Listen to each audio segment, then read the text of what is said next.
السلام عليكم الإخوان الفلاحة. إن شاء الله اليوم غادي نتكلموا لكم على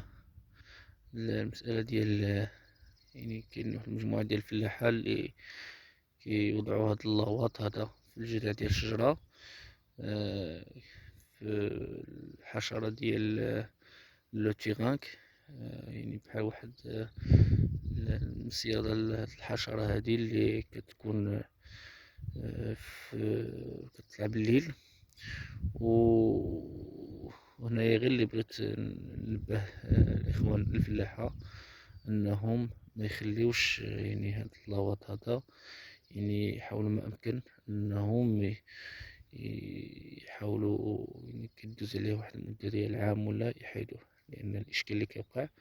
هو أن هاد لوطرون هذا، هاد الجذع هذا كيكبر الحجم ديالو، وكي في الأخير أن هاد اللواط هذا كيدخل كيزير الجذع ديال الشجرة، وكيحبس لينا ديك لاسيف اللي طالعة من التحت، وفي الأخير كيدينا الموت نتاع الشجرة. يعني هنايا الإخوة الفلاحة حاولوا ما أمكن، يعني وهذا ديجا يعني حتى يلا حتى هنايا يعني ما غاديش يبقى عنده واحد الدور، لأنه هنايا عمر بالتراب ويعني كثرة ديال وزيادة إلى الشتاء، ملي كتكون طيح الشتا